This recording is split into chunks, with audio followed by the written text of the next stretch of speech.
Hey everybody, this is Teresa from Base 10 Montessori, and today I have a video for you all about the practical life area. It's all about the 10 fundamental concepts for creating a successful practical life area. And this is going to be great if you have a classroom or if you're in the home environment, because the practical life area mimics the home environment. So this is perfect if you're looking for some concepts to help with your homeschool environment as well. Before we begin, I just want to remind you that if you could like the video, if you like what I'm doing here, share the video with others, comment below if you have any thoughts or ideas, and of course, as always, subscribe to the channel so that you can catch my videos that I'm coming out with, including my Absorbent Mind series that I'm doing right now. So I just wanted to say that real quick before we go forward. And with that being said, let's start with the very first concept for a successful practical life area. And the very first concept is adaptation. So practical life, that practical life area in the Montessori classroom is the area of the classroom where the child learns to adapt to the environment. So this reminds the child of the home environment and mimics many of the activities the child sees the parent or the adult doing.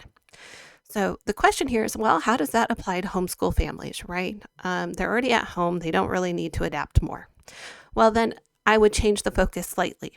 What is it that you're asking the child to adapt to? Is there something in the outside environment when you go out and you want them to adapt to something outside of the home environment? And are there things that you can start bringing in that help them adapt to going out? Because remember, Maria Montessori said in The Absorbent Mind that Montessori is supposed to be an education for life.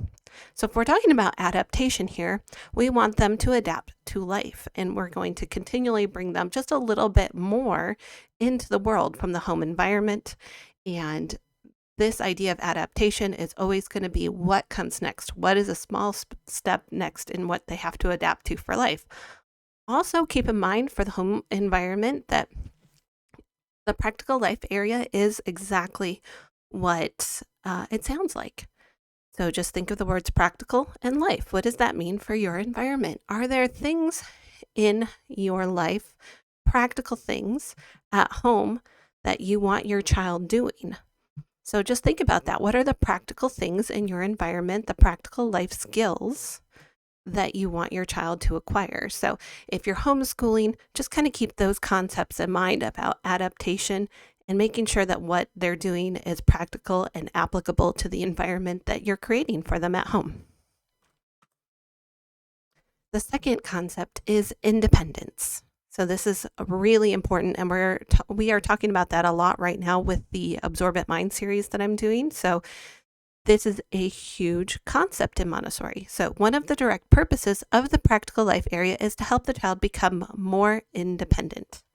And to do that, we begin very slowly by showing the child very simple works that help the child learn to take care of his body and the environment. So very simple works. We start out very slowly.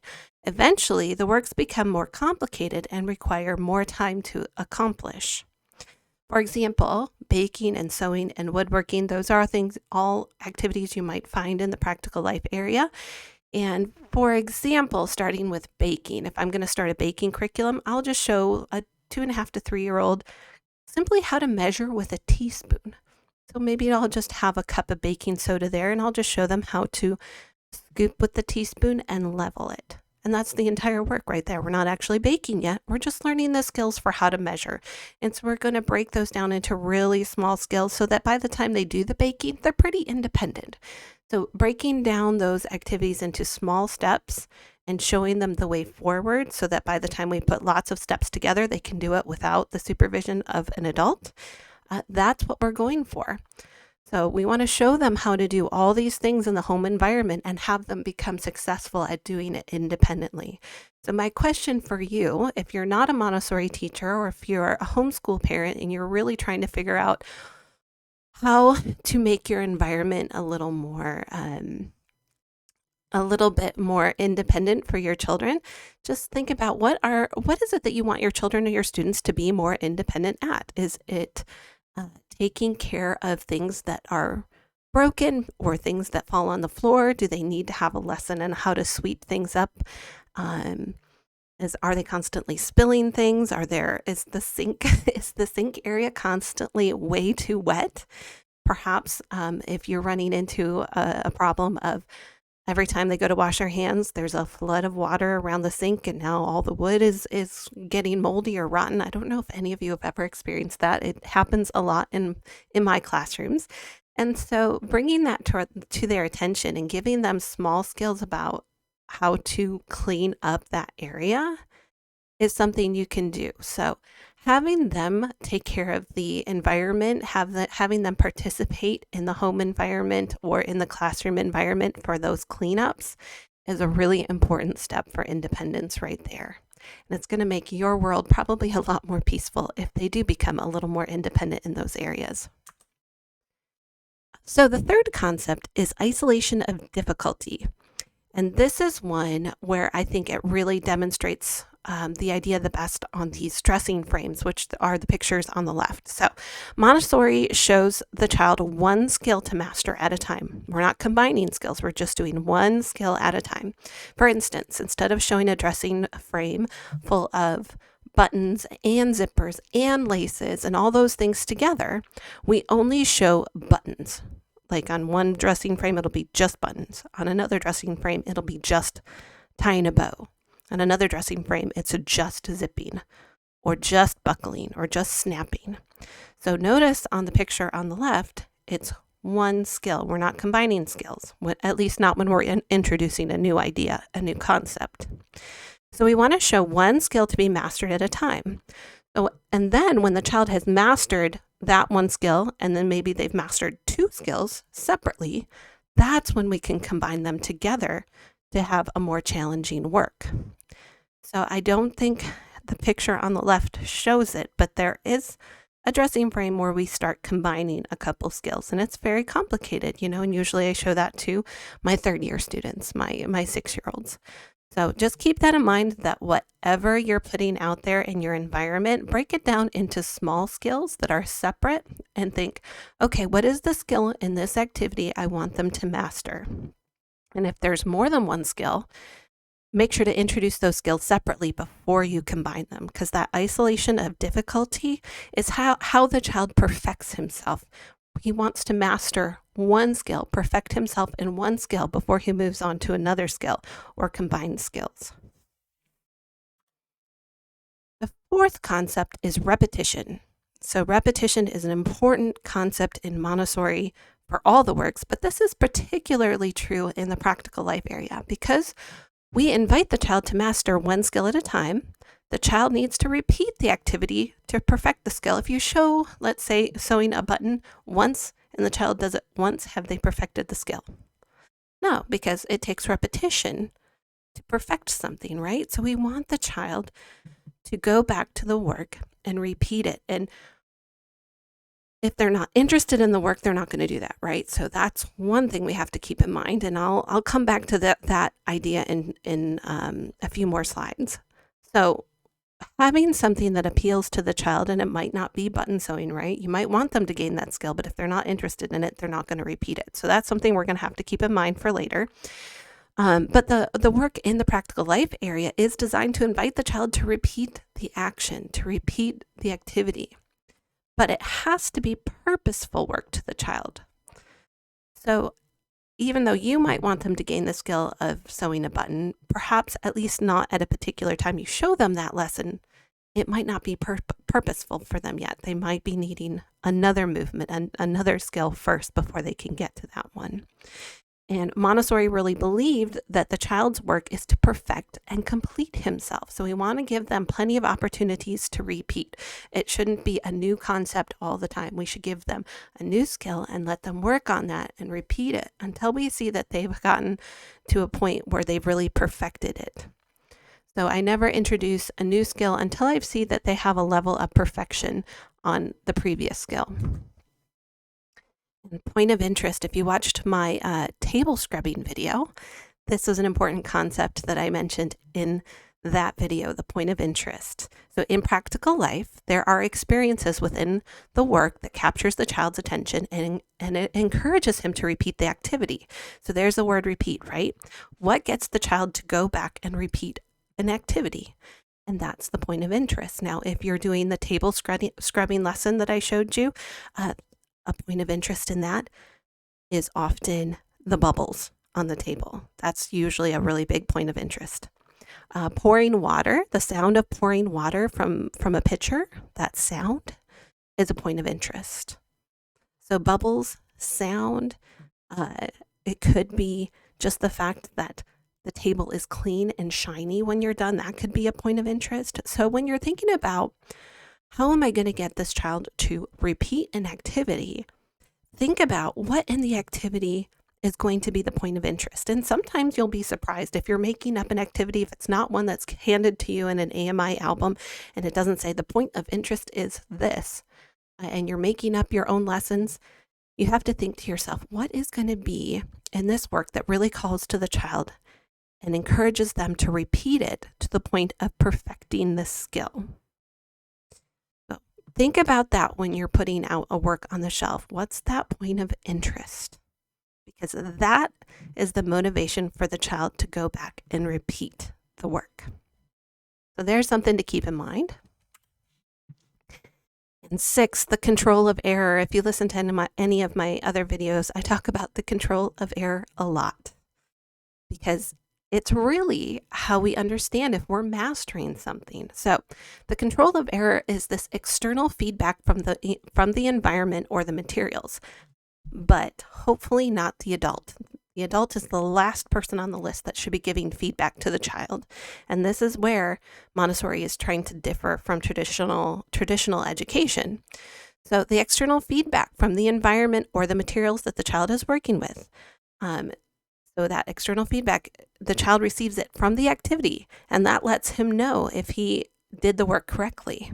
So as you can see here, we have a big spill on the left, right? What's the control of error there? Did I pour this correctly? Did I do this correctly? What's the control of error? Look at how messy it is around the bowl. It's as simple as that. The control of error might sound like a really big scientific term, but really it's just simply look around, be observant. What told me I did this correctly? Well, if I poured this correctly, there would be no milk on the table. There'd be no cereal on the table. That's a control of error right there. And so the control of error can also sometimes be within the child's ability to discern something instead of an external experience. So sometimes, like for example, color gradation. So if we have the child who is sorting colors, a gradation of color from light to dark, and let's say they're grading the color red from light to dark, and they're out of order. You've got a dark and a light in lots of different places, not in order at all. I don't have a control of error for that in my sensorial area. There's nothing to go back to that the child matches and says, "Oh, I did it wrong."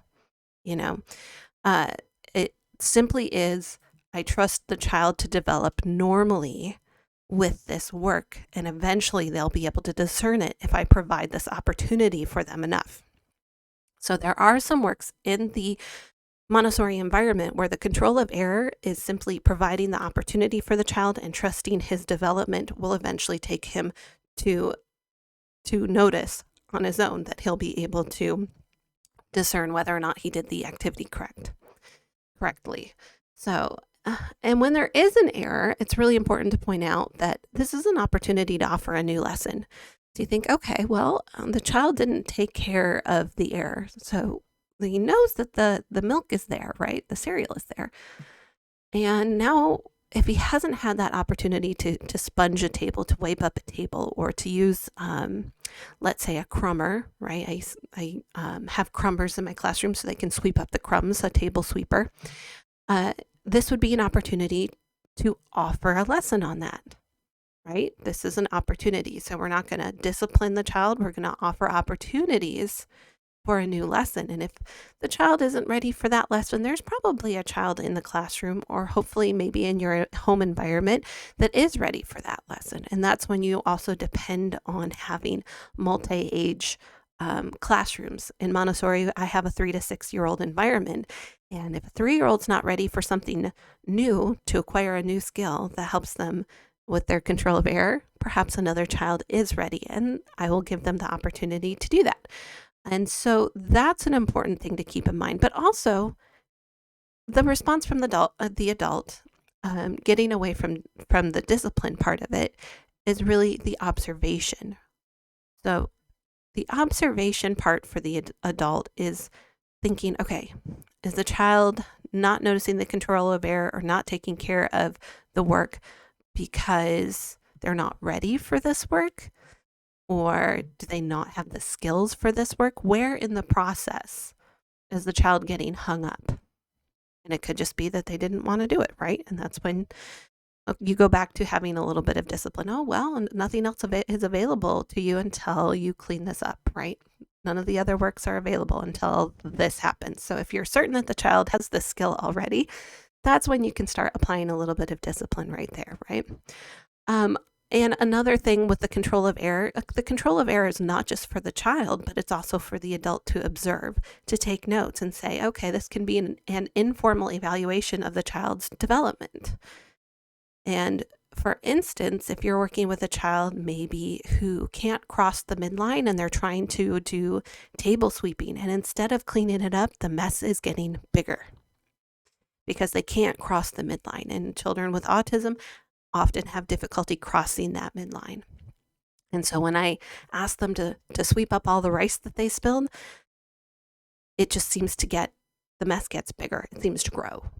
And that's when you have to go back and think, okay, here is an evaluation that I need to make. And I need to think about what the child is capable of, who might be able to help the child, who in the classroom is ready for this. So when you're thinking about the control of error, there's a lot of observations that go on for the adult as well as for the child. So just keep in mind, whenever you are offering a new work, keep in mind, what is the control of error for this work? How is the child going to know that he did this work correctly? And what is my response going to be when the error happens? And hopefully you'll be the last person who has to deal with whatever the error was. We really want the child to be in charge of controlling the error. But if they can't, another child can be a control of error as well. An older child can be a control of error. The last person in the room, the last thing in the room that should be the control of error is the adult. And this is a really important concept for the Montessori environment. We want the child to be free to learn. It's called auto education. Children with disabilities don't always have that auto education concept, so we have to do something different in those cases. But children without disabilities should be able to auto educate. And that's what we're going for right now. And that's what the purpose of the control of error is. It's so that the child can auto educate. They can automatically learn without an adult having to be there and have them be dependent on the adult. So, number 7, control and coordination of movement. And if you've been listening to my Absorbent Mind series and my table scrubbing videos, there's a lot about the control and coordination of movement. So this is another direct purpose of the practical life works, specifically of the practical life works. This is really important. So one of those purposes is to help the child control and coordinate his movements. Now, in the practical life area, that's where we keep our painting area. And you might notice the paint goes everywhere. So what would the control of error be for this?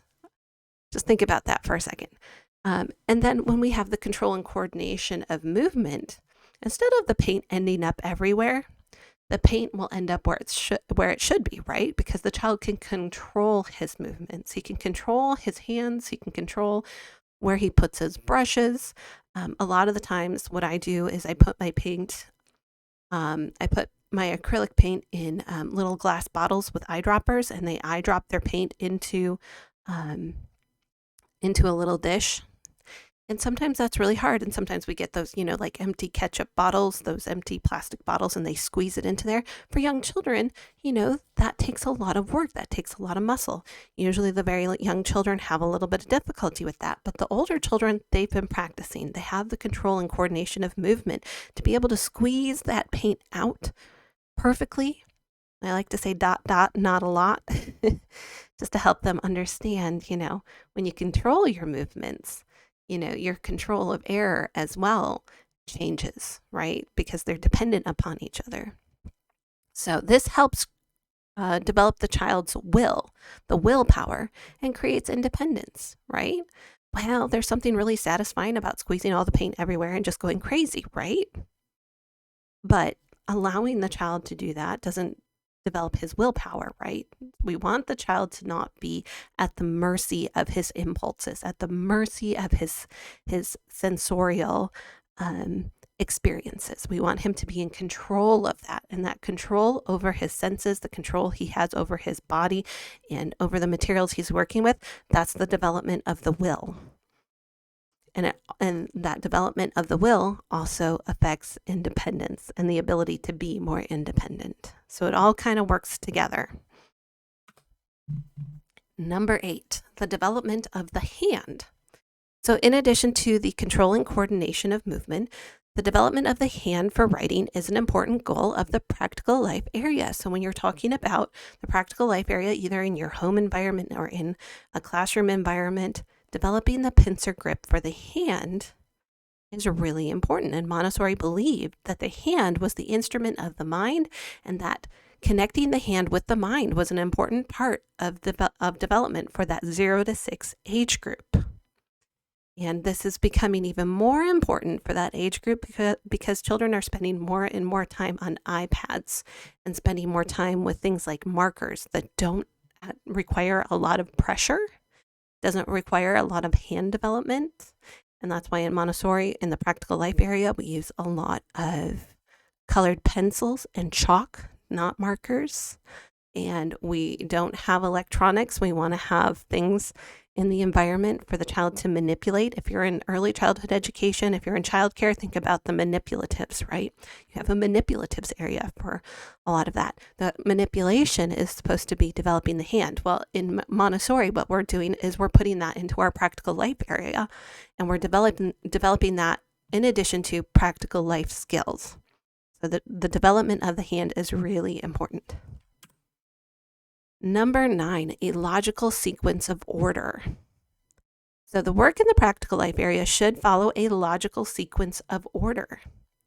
And this begins very slowly with small, short works and then evolves into larger and more complicated works. So for instance, one of the works, we start out with pouring 1-to-1, both dry pouring and then wet pouring from pitcher to pitcher, these little tiny pitchers. They just pour water back and forth.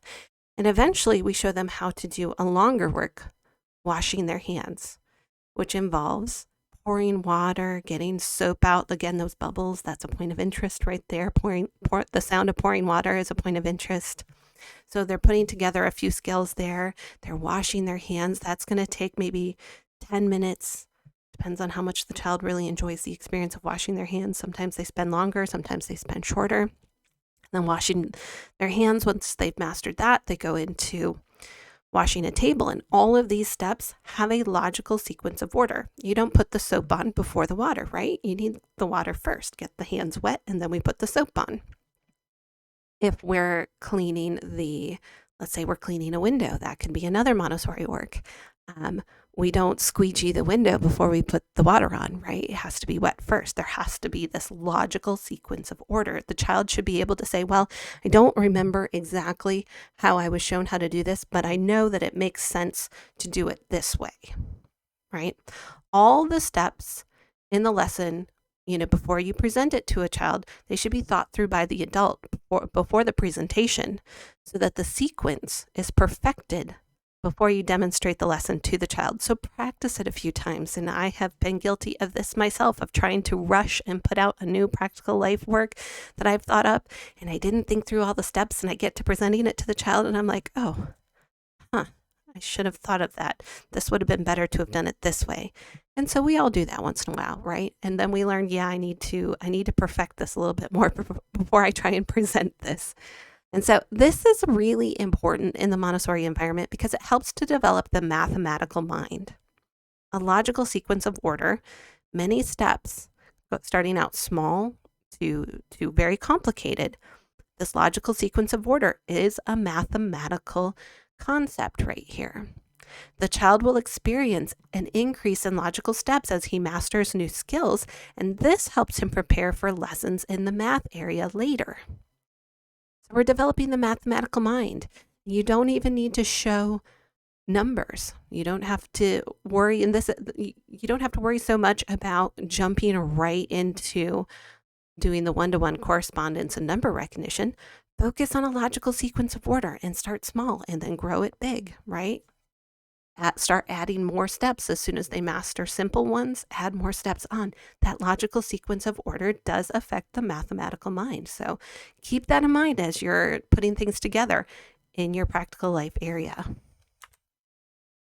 And then finally, 10. What is it we really want to gain from the practical life area? Well, one of the most important things is concentration. One of the most important goals in Montessori is the development of concentration.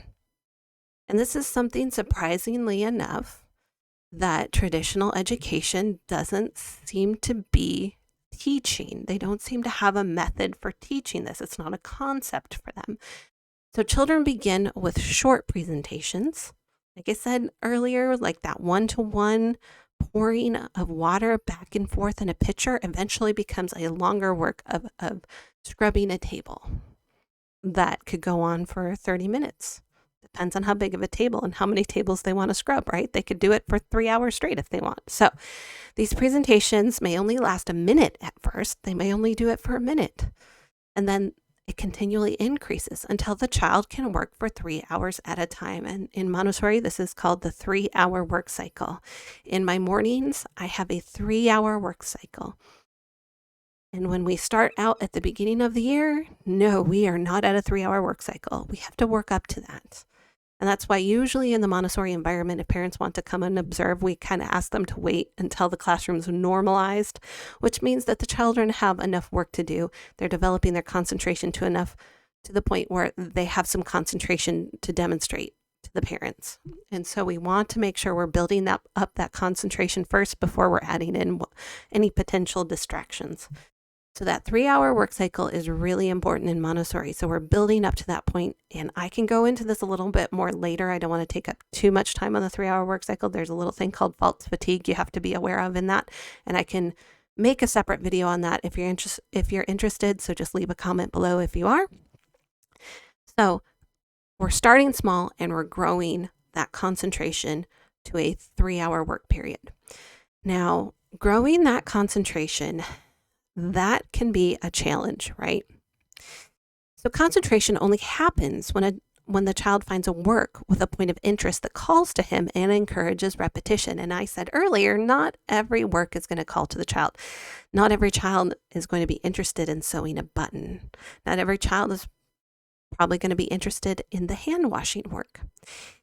And I tend to find, if children with ADHD or even boys just don't have quite the same interest as what girls have an interest in. Boys don't tend to have that interest of pouring water back and forth from pitcher to pitcher. Girls tend to enjoy that a little bit more. And so you have to start thinking of, well, what is this child's need? What is going to call to this child and get him to repeat a work to the point of concentration and developing the hand, right? Developing the control and coordination of movement. And so we have to keep trying different works until something piques the child's interest. Now, for really energetic boys, scrubbing a table might not be very interesting, but scrubbing the floor actually might be more interesting for them. Scrubbing a chair might be more interesting for them. Like when you give them scrubbing a floor work with a big scrubber and they're on the floor and they're all over the place and they're just scrubbing that floor, for some reason that is more satisfying to them than scrubbing a table. That's not always the case, but sometimes it is. Now, girls tend to like sewing, and I've had some of the boys in my classroom absolutely love sewing as well. Others might want to focus on woodworking. Just the differences, right? That's how it goes sometimes. So just keep in mind that not every child is going to be in love with the same work, with the same material. Don't have that expectation. Instead, show them a work, and then if you can't get them to repeat, if there's no point of interest and it's not purposeful to the child, keep observing what their body is doing. Observe what they're doing and see if there is a practical life skill that applies the motion and the movement of their body. And that might have a point of interest for them because not every work will be purposeful to each child.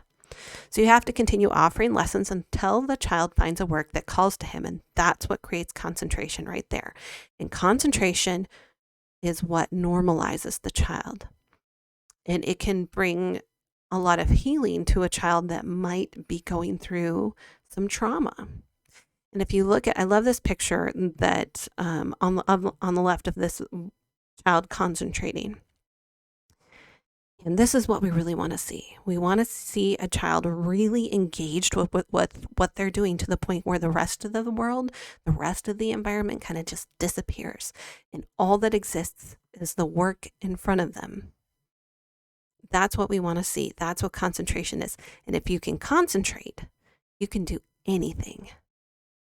The skill of concentration is the behavior to learn and acquire new skills. And once you learn concentration in one work, it doesn't stay isolated to that one work. It transfers over to others. So even though they might not love all the other works, if they can develop concentration in one place, it will apply to other places and it will support even the areas that they're not as interested in. So just keep that in mind. They're not building concentration in isolation for one work only. It will overflow to other works. So just keep that in mind when you're putting a practical life area together. These 10 concepts are really going to help you have a successful practical life area. So that's all I have for you today. If you like what you heard here, go ahead and give this video a thumbs up, like, share, comment, subscribe, and I will see you in the next video.